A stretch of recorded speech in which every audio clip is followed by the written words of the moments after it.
Pra mim, hoje, a briga do São Paulo é contra o rebaixamento no Campeonato Brasileiro.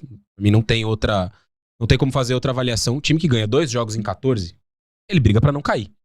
E nesse momento, São Paulo é um time de briga contra o rebaixamento. São Paulo faz acho que 12 ou 13 jogos em casa como mandante até o fim do campeonato, sendo que pelo menos uns 2 ou 3 deles são na Vila. Não são no Morumbi por causa dos shows. E o São Paulo precisaria de 32, 33 pontos ainda. E o aproveitamento do São Paulo como mandante esse ano, por enquanto, no aproveitamento de vitórias é de 44%. É um dos piores nos últimos... É um dos piores desde 2000. Nos últimos 25 anos é o segundo... Acho que é o segundo pior aproveitamento de vitórias em casa. Nos últimos 25 anos. É muito tempo. 44% foi 41% em 2019. E 2017 acho que foi 47%, né? Foram os índices abaixo de 50% nesses últimos 25 anos.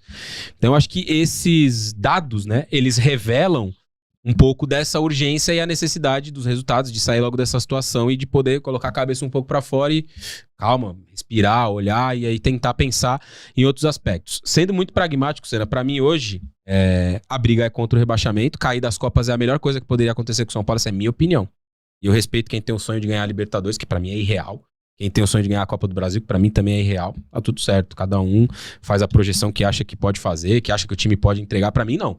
Eu não consigo olhar pra um time que ganhou 2 jogos em 14 e falar, pô, esse time aqui pode ganhar a Libertadores, hein? Sei, acho que dá pra ganhar. Acho que dá pra tirar o Botafogo, dá pra tirar um Palmeiras ou um River e ganhar do Flamengo na final. Eu não consigo.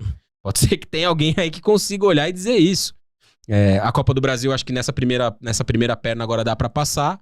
É um confronto mais acessível, mas não seria minha prioridade de maneira nenhuma. Enquanto não resolver essa situação, enquanto não melhorar um pouco no Campeonato Brasileiro, as Copas tem que ser um segundo plano, time alternativo, o cara que tá mais desgastado não joga, porque assim, cair no Campeonato Brasileiro, nada compensa cair no Campeonato Brasileiro. Chegar na semifinal de Libertadores, até ganhar a Libertadores e cair no Campeonato Brasileiro, não compensa. Não vai te dar uma vida saudável no próximo ano, principalmente no panorama de um time que está enfiado numa dívida de quase R$1 bilhão. São 50 mil, 100 mil, 200 mil, 100 milhões. É R$1 bilhão, muito dinheiro, cara. Então, assim, a solução urgente tem que ser pro Campeonato Brasileiro. Somar pontos, se recuperar, e aí você, quem sabe daqui um mês, se você juntar aí 3, 4 vitórias, que eu também não acho que vai acontecer, porque eu tô me baseando no que aconteceu até aqui. Um time que ganhou 2 em 14, pra mim não vai ganhar 3 das próximas 4. Ah, você é pessimista. Pode ser. Pode ser um ponto de vista. E aí, depois que resolver essa situação, se conseguir resolver, aí beleza. Pô, chegou lá no jogo contra o Atlético Nacional, que é daqui um mês, né? Tá mais tranquilo no Brasileirão? Aí beleza, pô, fiz aqui 12 pontos, tô ali em 8º, aí ok. Aí eu vou especular, aí eu vou me permitir perder um ponto no Campeonato Brasileiro pra jogar com força máxima a Libertadores. Caso contrário, se tiver na beira da zona do rebaixamento, pra mim é descartar essas Copas e jogar com a realidade que, repito, na minha visão, é brigar pra não cair nesse momento. Agora, você acha... Eu vou jogar a pergunta pra É você. triste, muito, mas é a Caraca, realidade. vamos chorar nesse final Mas aí a realidade é dura mesmo. E aí eu te volto com essa pergunta. Dia 31 de julho é São Paulo e Atlético Paranaense na Copa do Brasil. Ok. Morumbi, jogo de ida. Tá. Aí o Crespo vai lá e escala o time inteiro, reserva o mais mesclado possível. Jandrei, sei Contra lá... quem? Contra o Atlético Nossa, Paranaense. ele começou Na Copa do pegando Brasil. pesado. Pra quem Pra mim é o isso? que deveria fazer. Que é, Necessidade. no contexto do que o Rai falou, bom. é o racional. O Raí a ser ele tá feito. mais bravo, beleza. Mas é o racional. Aí imagina, dia 31, a gente pega lá pra fazer o jogo, aí a escalação é Jandrei, Ferrarese improvisado na direita, Sabino e, sei lá, Igão na zaga, o Wendel na esquerda, Bobadilha e Negruti, Meu Deus, com tá. o Rodriguinho de titular, e no ataque lá o Ferreirinha, Dineno e sei lá, mais alguém. Henrique Carmo. Na hora do vamos ver, você não acha que vai ter gente falando assim, você é louco, como é que Claro que jogar vai. em casa? É óbvio que vai. Não Então, tem como. óbvio. Assim, Como é que faz? o mundo ideal, você ter um elenco suficiente pra disputar um time, cada competição ali, Que o um São time Paulo também não brasileiro, tem. um time Copa. Seria maravilhoso, mas eu acho que isso é irreal, assim, né? E nem com goleiro funciona. Eu falei isso semana passada. Com goleiro, a galera às vezes fala, esse aqui vai jogar Copa e esse vai jogar campeonato. Não dá certo Quando também. entra o outro, chega. Então não vira. Assim, eu entendo que ele tá falando do campeonato brasileiro. Eu acho que tem que ser, sim, prioridade. No começo do ano, se me perguntassem, eu ia falar, cara, não é prioridade, porque pra mim também não ia ser tão difícil estar longe da zona do rebaixamento, né? Então, a prioridade, sim, as Copas. Mas, nesse momento, o cenário se inverteu. Então, realmente, você tem que colocar uma prioridade no brasileiro. Mas aí tem 2 Copas. Dá pra escolher a Copa que vai ser priorizada ali, uma em relação à outra. Eu, né, no começo do ano, com as expectativas altas, acreditando no mundo bonito, cor-de-rosa, tudo certo, acreditava que dava pra colocar prioridade numa Libertadores. Mas hoje, pensando em grana também, que é uma coisa que o São Paulo precisa, necessita, brasileiro, Copa do Brasil e Libertadores em último. Você priorizaria a Copa do Brasil antes da Copa do Libertadores Brasil, ainda? Sim, porque eu acho que assim, Mas a prioridade no Brasileirão. Nesse momento que a gente tá vivendo agora, sim. Mas eu não falaria em colocar um time reserva inteiro, um misto, muito misto frio ali nas Copas. Eu colocaria o time que tem que jogar. Os caras ficaram um mês aí fazendo trabalho, tudo bem, a gente tem baixa, né? O Rio Francisco agora, o Lucas, que hoje eles já lançaram ali o boletim médico dele. Tem algumas coisas pra se ajustar ainda no time, mas tem que colocar os caras pra jogar. Acho que já passou desse momento de descanso, né? O foco total vai ter que ser em brasileiro e aí em uma das Copas. E eu, neste momento, colocaria prioridade na Copa do Brasil pela grana. Ô, Senna, porque é uma coisa que o São Paulo precisa e a Copa do Brasil rende bem, né? Não parece, mas cada etapa que o time passa, entra uma graninha que ajuda ali nos cofres e a gente sabe que o São Paulo está muito necessitado disso, né? O que a gente tem de informação já é muito ruim, espero que sejam reais essas informações, né? E que o ano que vem realmente o São Paulo consiga melhorar, fechar no superávit, aí o que eu acho já muito complicado e impossível, mas vamos acompanhar.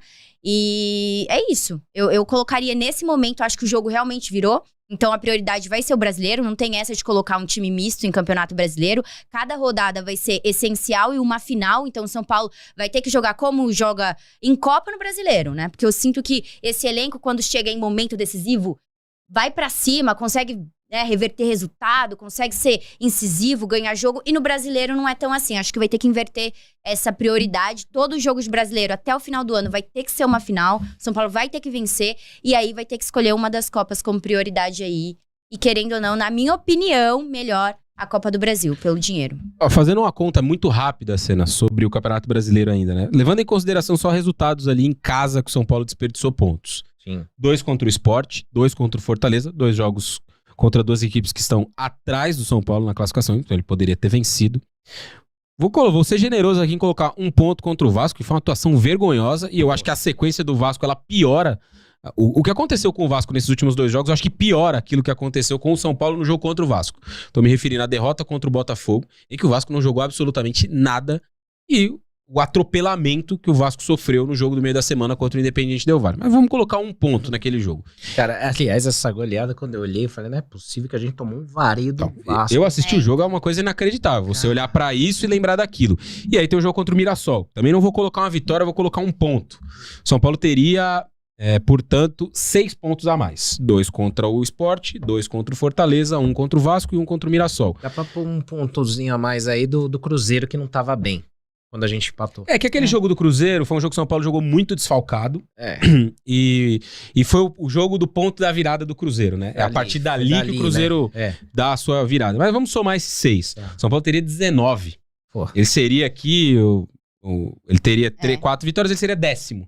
Aí você tem condição de, nesse panorama, especular. Pô, beleza, eu tenho uma gordurinha ali de 7 pontos pro Z4. Dá pra eu mirar uma das Copas. Fazer o que a Aline tá falando, por exemplo. Pô, vou olhar mais pra Copa do Brasil, a Libertadores. É uma questão de escolha institucional, da comissão técnica, enfim. Mas não é esse o panorama, né? Esses 6 pontos a mais hipotéticos, eles não existem, não vão existir. E vai ser muito difícil vencê-los fora de casa. O São Paulo, todos esses jogos que eu citei aqui, ele vai fazer como visitante no segundo turno. Ele vai visitar eu acho que o Sport, talvez, né? Dependendo do que acontecer, já esteja rebaixado na primeira rodada do segundo turno. Mas o Fortaleza vai ser no Castelão, já com outro treinador, apresentou hoje o Renato Paiva. O Mirassol faz um bom campeonato, não vejo uma tendência de queda. Não que o Mirassol vai brigar pelo título ou pelo G4, mas ele vai fazer um campeonato, acho que dentro dessa média. Mirassol, ele empatou com o Palmeiras no Allianz, ele venceu o Corinthians na sua casa, ele enfiou 4 no Grêmio. Ele tem resultados importantes, empatou com o Inter no Beira-Rio, ele tem resultados importantes dentro desse Campeonato Brasileiro. E você vai jogar com ele fora de casa. E o outro foi o Vasco. Em São Januário, habitualmente, São Paulo não tem bons resultados. Tomou uma piaba lá no passado, 4. Saiu na frente e tomou 4. Então, assim, esses pontos eles não vão voltar. Por isso, de novo, e com a conta que você fez, quantos jogos em casa? 12? Se não me engano, são 12 jogos ainda em casa. 12 ou 13. 12 ou 13 jogos em casa, alguns deles na Vila Belmiro, né? São Paulo fez 7 jogos como mandante, então faltam 12. Isso. 12 jogos como mandante. Você vai ter que ter um aproveitamento nesses 12 jogos como mandante de, sei lá, 60%, 65%. São Paulo vai conseguir atingir isso, vai recuperar essa força em casa. Então, todas essas questões, eu acho que elas apontam, na minha visão pelo menos, para uma mesma solução. As Copas, nesse ano, infelizmente, não vão poder ser olhadas com um desejo. É claro que é tentador. E a Aline disse uma coisa que eu concordo muito. São Paulo eleva demais a competitividade nessas Copas.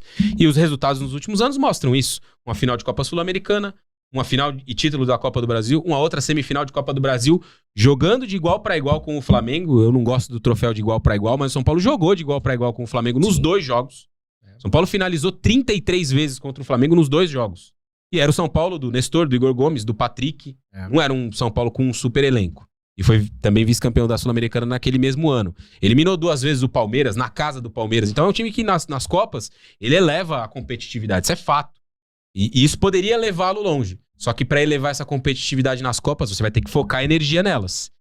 E aí talvez vai faltar energia no Campeonato Brasileiro.